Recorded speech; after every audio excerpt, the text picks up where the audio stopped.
છોટાઉદેપુરના કેવડી ખાતે જંગલમાં વન વિભાગ દ્વારા ઇકો ટુરિઝમ વિકસાવવામાં આવ્યું છે અને અહીં ઉડતી ખિસકોલીએ પર્યટકો અને પ્રકૃતિ પ્રેમીઓ માટે આકર્ષણનું કેન્દ્ર બની છે.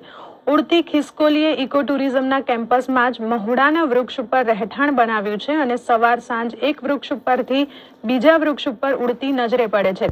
કેવડીનું જંગલ રીંછ અભયારણ્ય તરીકે વિકસાવવામાં આવ્યું છે. અહીં દીપડા પણ મોટી સંખ્યામાં જોવા મળે છે. પ્રવાસીઓ માટે અહીં રહેવા અને જમવાની સુવિધા પણ ઊભી કરવામાં આવી છે. ત્યારે આજના શહેરોમાં દોડધામ ભર્યા જીવનની ભાગી પ્રવાસીઓ છોટા ઉદેપુરના જંગલોમાં આ પ્રાકૃતિક સૌંદર્યને માણી રહ્યા છે.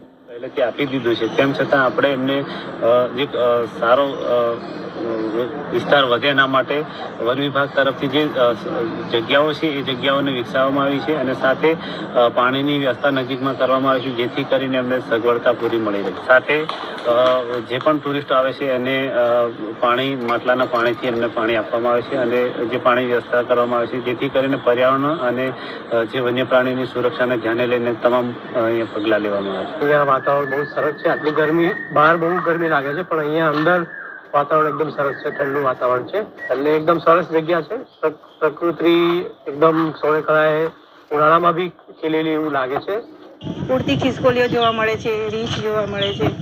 તો મેં બધાને એવું પ્રિફર કરું છું કે થોડા અહીંયા આવો, અહીંની મુલાકાત લો અને પ્રકૃતિનું સાનિધ્ય એન્જોય કરો.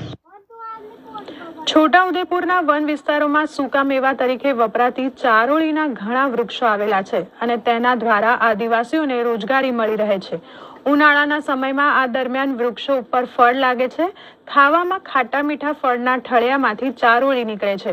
રેન્જ ફોરેસ્ટના ઓફિસર NC રાઠવાએ જણાવ્યું હતું કે ચારોળીનો ઘણી મીઠાઈમાં ઉપયોગ થયો હોવાથી તેનું વેચાણ કરીને આદિવાસીઓ રોજગારી મેળવી શકે છે. હાલમાં 1500 રૂપિયા પ્રતિ કિલો ચારોળીનો ભાવ બોલાય છે.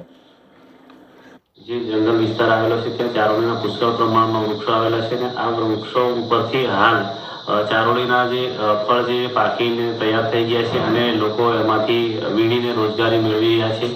ખાસ કરીને છોટાઉદેપુર જિલ્લાની વાત કરીએ તો વાર્ષિક લગભગ આ 50 લાખથી 1 કરોડ સુધીના ચારોળીના જે આવક મેળવે છે અને આ ભવિષ્યમાં ચારોળીના વૃક્ષો ખૂબ માંગ વધવાની છે.